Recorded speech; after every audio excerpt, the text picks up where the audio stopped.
Long before 1917, small groups of Russian revolutionaries hunted by the secret police were meeting in underground reading circles and were wrestling with questions that are still of great importance for the revolutionary movement today. How do you unite scattered collectives on a firm basis? How do you move from strikes and protests to strategy? In an age where the Marxist left in the West is fragmented and mostly without a plan and deep connection with the masses, their answers about propaganda, agitation, strikes, and party building are more relevant than ever. Don't forget to subscribe, and let's go back to the secret beginnings of Russia's underground, where the blueprint for revolution was born.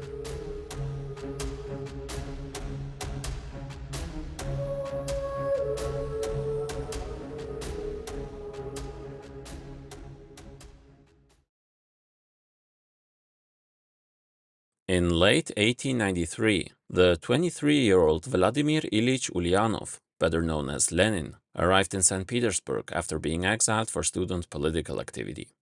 At the time, the city's Marxists were divided into smaller, uncoordinated circles. When he established contact with one of them, he noticed that these collectives lacked connections to real political struggles. In that same year, he presented his work on the so-called market question, using Marxist economic analysis to show how capitalism was developing naturally in Russia, refuting the analyses by the then dominant Narodism, a form of utopian socialism we talked about in the last video. With his ability to link theoretical with important practical questions, he impressed one of the bigger Marxist study groups. He especially made an impression on Nadia Krupskaya, a young woman from an impoverished noble family, who later wrote that his approach represented living Marxism, connecting theory to real social processes.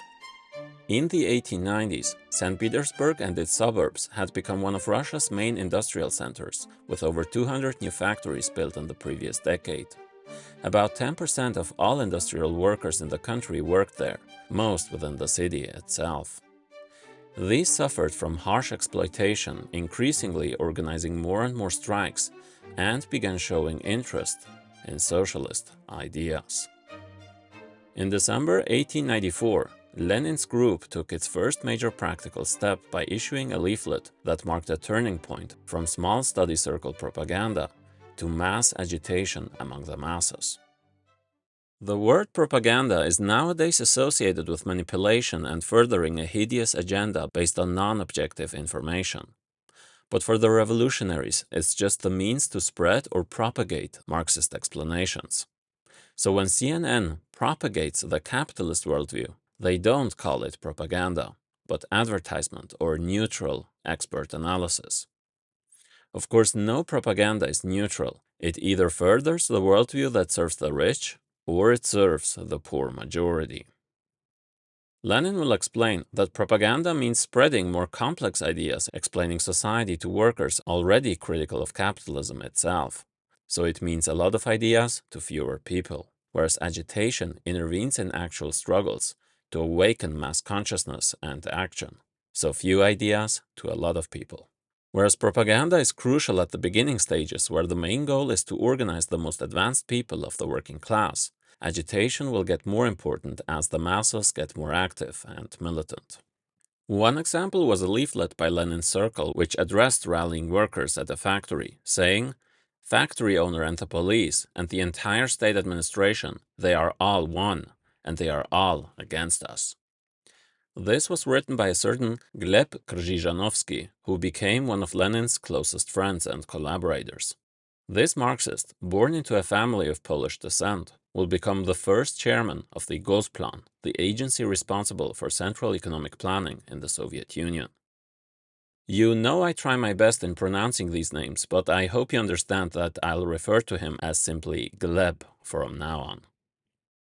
At a Marxist Circles conference in February, some delegates from other collectives disagreed with the direction to combine economic struggles with political questions and argued that agitation should stay focused on economic issues until workers were ready for politics. Lenin strongly rejected this, insisting on combining the economic with the political struggle and asserting the need for Marxists to lead and not just to serve the workers' movement. A member of one such collective was Arkady Kremer, a leader of the Vilna group, one of many Jewish socialist circles.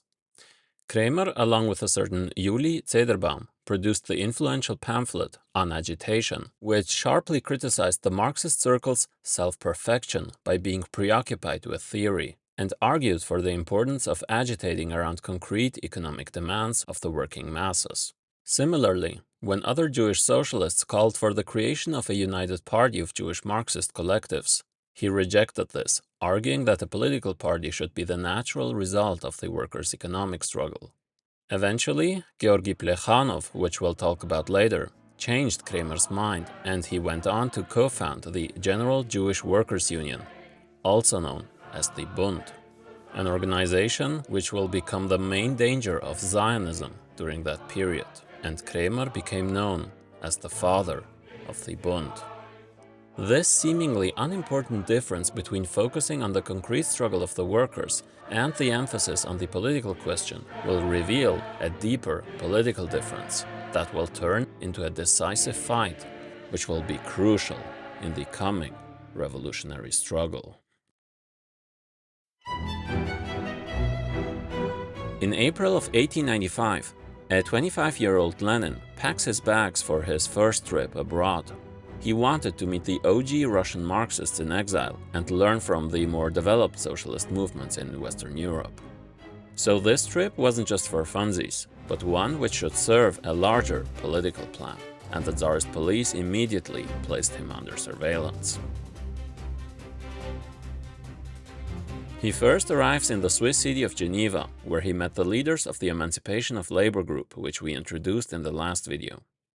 Its most prominent figure, Georgy Plekhanov, was considered the father of Russian Marxism, and his works and translations were the most influential among the new generation, including Lenin, who looked up to him as his intellectual mentor. Lenin updated them on what was going on back in Russia and handed them some of his works criticizing Narodism and Struvism, a liberal pseudo-Marxist trend. Plekhanov was impressed by this young activist, saying, "For the first time a man has arrived from Russia who surprisingly combined a profound theoretical grounding with active practicism. This man is bound to play an important part in the revolutionary movement." However, disagreements arose over the strategy in the coming revolution. Along with his comrade in exile, Pavel Axelrod, Plekhanov thought the bourgeoisie would be the workers' main ally against the monarchy, while Lenin distrusted the liberals much more and emphasized the role of the peasantry. Axelrod explained, quote, "In Russia, where the working class is still very young, the vast majority are still on too low a cultural level to be able to emerge within the chains of absolutism as a conscious revolutionary force without the direct and indirect help of the bourgeoisie." Significantly, both Axelrod and Plekhanov argued that workers should hold back their demands so they wouldn't scare away liberal allies in the fight against the Tsar. Plekhanov told Lenin, "You are showing your back to the liberal, and we our face." These disputes will prove crucial for the later historical split in Russian Marxism.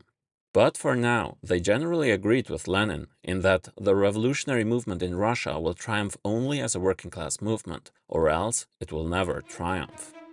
In this, they rejected the politics of the so-called legal Marxists, whose most prominent representative was a certain Peter Struve.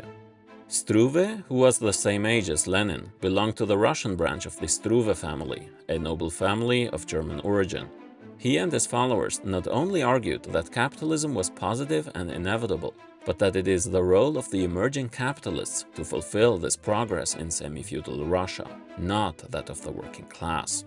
Marxism was for him only an analytical tool to observe society from outside, and not a guide for revolutionary organization. To no one's surprise, Struve would join the side of the counter-revolution after 1917. Despite the differences, Lenin reached an agreement with Plekhanov's group to jointly publish articles for the broader movement, strengthening the ties of Marxist activity beyond St. Petersburg. Plekhanov and Lenin were friends for now, but this would change very soon.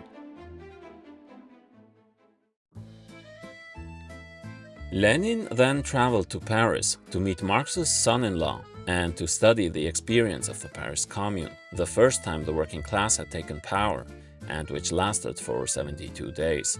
Lenin was so happy after the October Revolution that when the Soviet government lasted longer than the Paris Commune by a single day, he is said to have danced in the snow to celebrate. The lessons Lenin took from the Commune would stay with him, and years later, they would help shape the Russian Revolution. But his main goal during this trip was to learn about the Social Democratic Party of Germany, short SPD, the most advanced Marxist party at the time. He went to study at the library in Berlin and also met with Wilhelm Liebknecht, a principal founder of that party. Lenin especially wished to see Friedrich Engels himself, but this didn't work out because he was seriously ill from cancer and soon died during that summer. With Engels' death, the chief authority of Marxism passed away, and it was up to others to chart the path forward. A not so small and not so smooth challenge, as we will see. The SPD was the most influential party in the Second International, an alliance of socialist parties founded in 1889. Back then, social democracy was basically synonymous with Marxism, and the reason that term isn't associated with communism anymore has a story behind, which we'll cover in this series. This loose federation carried on the work of the First International, heavily influenced and organized by Marx and Engels, and which had, among other things, broken down due to disputes with the anarchists. Since the working class is an international class, the communist movement fundamentally depends on the unity, experience, and support from Marxists in all countries. This was the idea behind the internationals, and this is why Lenin thought it was important to visit Europe. And this is why I'm doing this video series. The Second International will also collapse very soon, but due to another ideological fight between revolutionary Marxists and another trend gaining strength within the socialist movement, leading soon to a historic betrayal and with great consequences for the Russian Marxist movement. Equipped with impressions of advanced party organization, lessons for revolution, and illegal socialist literature, Lenin travels back home, determined to put some big plans into motion.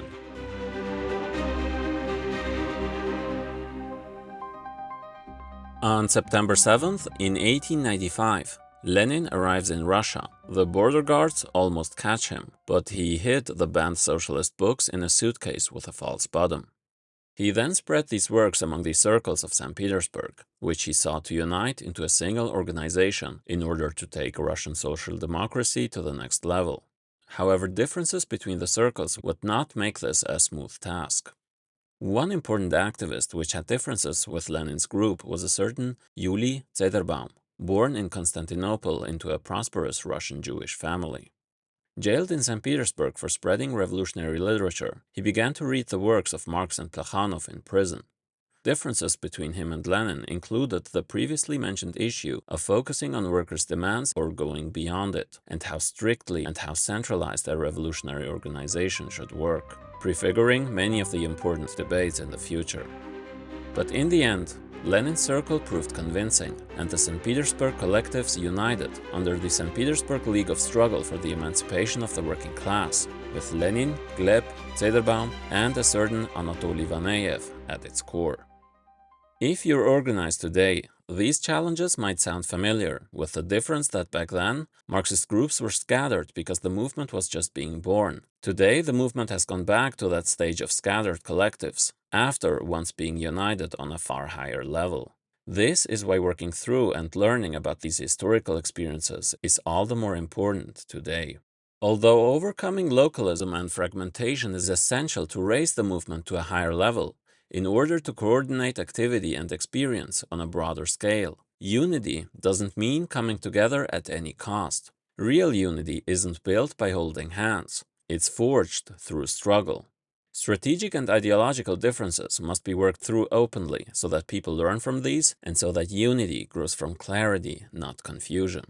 When there are differences in principle, uniting is pointless since it breeds opportunism by lowering everything from theory to practice to the smallest common denominator. But when differences are secondary, practice itself will reveal whether a split is necessary or whether unity rests on solid ground.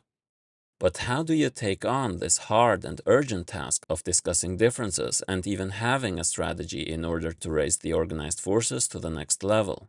I hope you get some good ideas while watching this story unfold throughout this and the next episodes.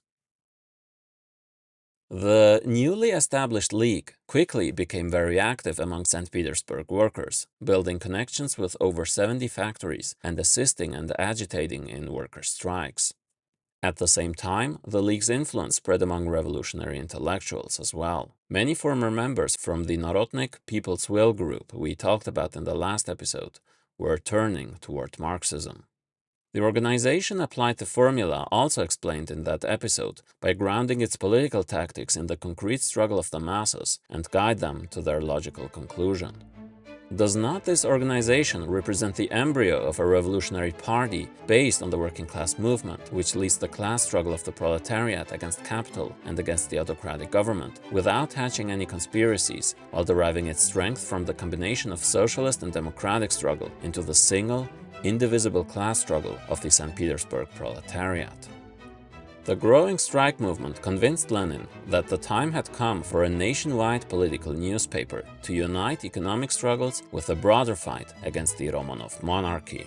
In December, the League prepared to launch the paper Рабочее дело, the workers' cause. But this failed because the police, aided by an informer, discovered the first issue at the house of Anatoly Vaneyev. Around 70 members, including Gleb and Lenin, were arrested. Held in solitary confinement, Vaneyev got tuberculosis and later died in exile at just 27. Over the next couple of weeks, many more League members were caught. Zederbaum now landed in prison as well. The majority of those arrested were between 18 and 25. Over 60% were workers, alongside students, engineers, teachers, and doctors. This composition showed that the League was a working-class organization through and through. But for Lenin, these arrests proved that the League was not enough, and that Russia's Marxists, if they truly wanted to pose a danger to the Tsar, needed to raise their struggle to the next level. Before we move on, I just want to say that I put a lot into making these videos, and support on Patreon makes it possible for me to keep doing them the way I do. If you can afford it and want to help the channel grow and stay alive, your support really matters. Every single person who contributes is greatly appreciated. Thank you.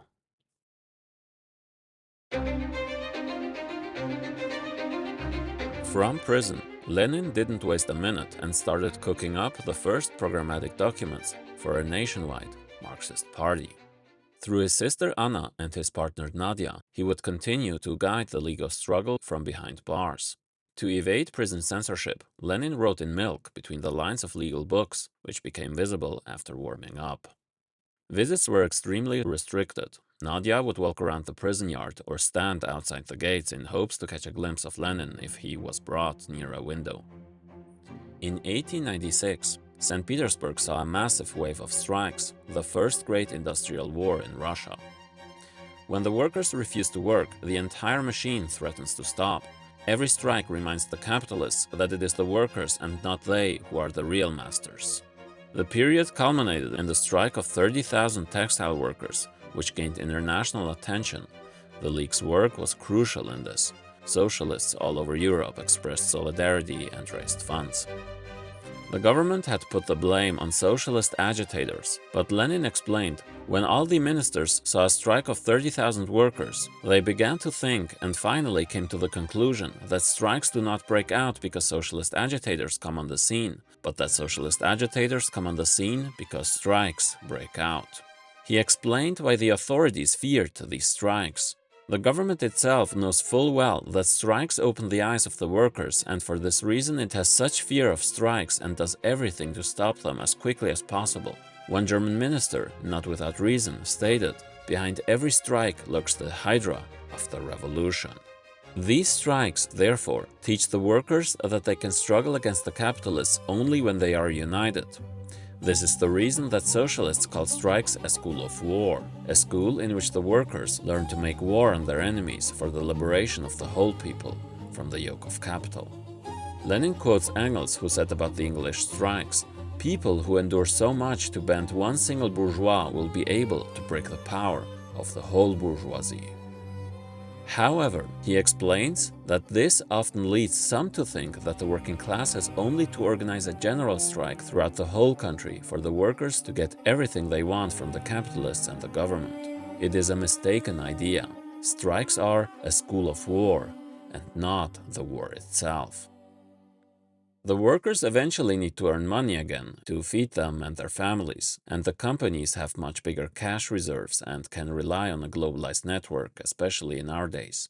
And most importantly, they have the police and the law on their side.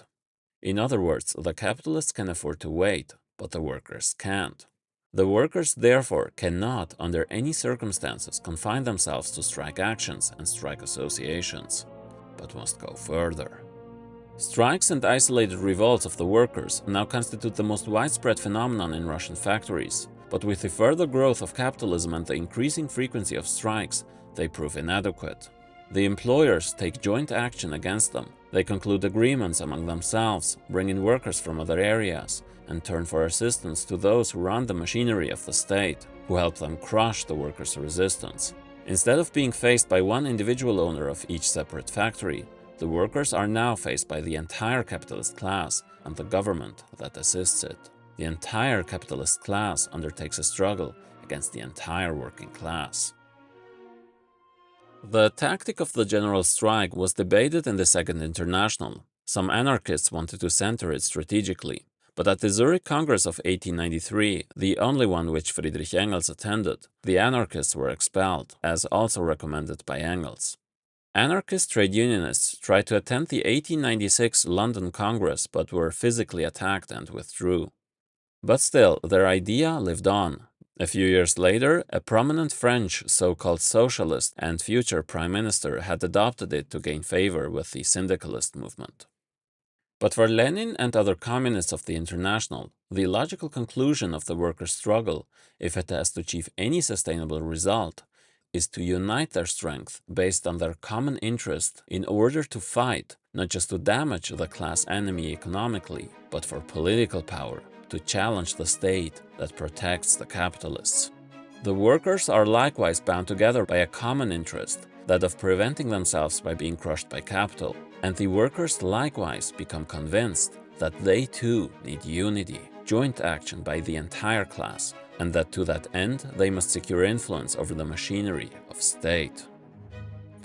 But in order to do this, the leaders of the working class must understand and be firmly convinced in the fact that the state is not on their side, and that whatever small and temporary concessions they can get, it cannot retain and go beyond them in a meaningful way as long as they don't take political power from the billionaires and see themselves as part of the worldwide struggle for socialism. When all class-conscious workers become socialists, i.e., when they strive for this emancipation of all working people from the yoke of capital, only then will the working class become an integral part of the great movement of the workers of all countries that unites all workers and raises the red banner, inscribed with the words, "Workers of all countries, unite."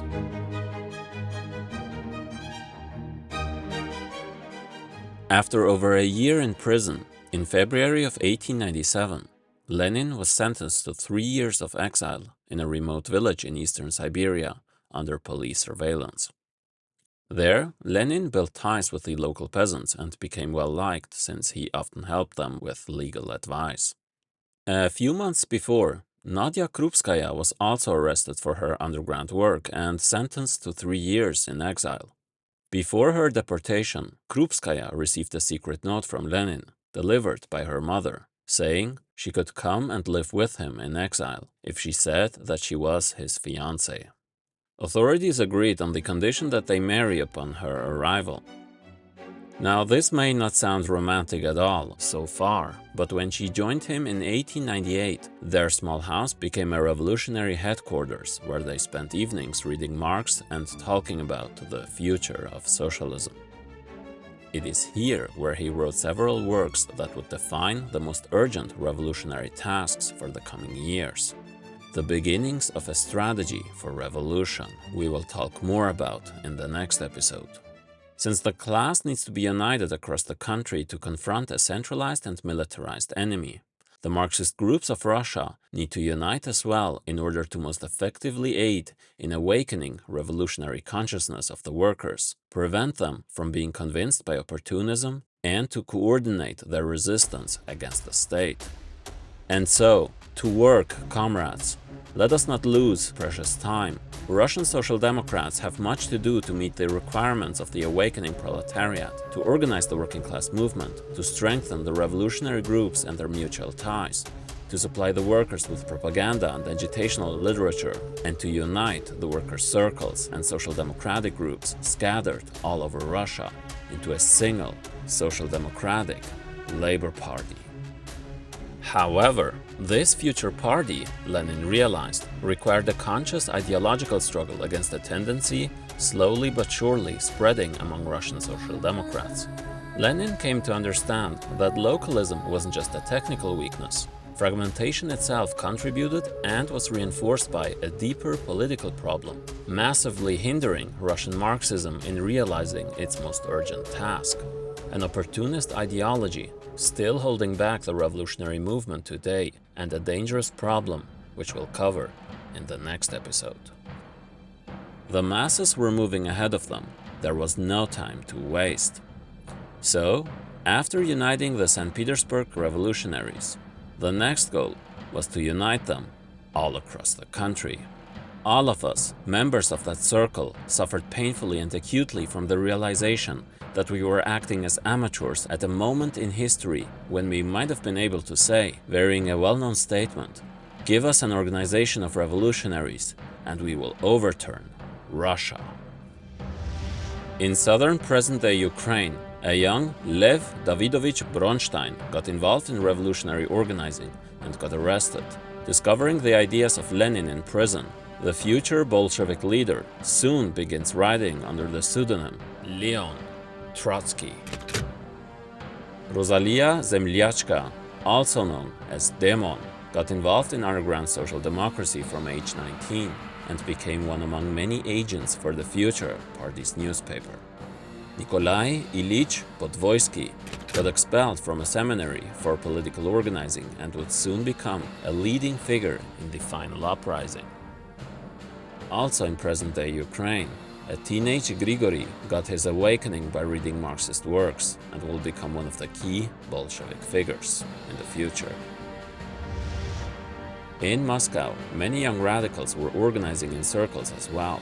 Among them, Vladimir Bonch-Bruyevich, soon the logistical brain of the Bolsheviks. Another was Nikolai Semashko, the doctor and the future People's Commissar of Health in the Soviet government. Elisabeth Inès d'Orbonville was born in Paris but grew up in Moscow and married a Russian textile factory owner. While doing charity work for poor women, she got radicalized and left her husband for his younger socialist brother, and as Inessa Armand joined the revolutionary underground. Outside Russia, many future Bolsheviks will be politically active, especially in Switzerland. One of them was a woman born into an elite family. While studying the workers' movement in Zurich, she was converted to Marxism.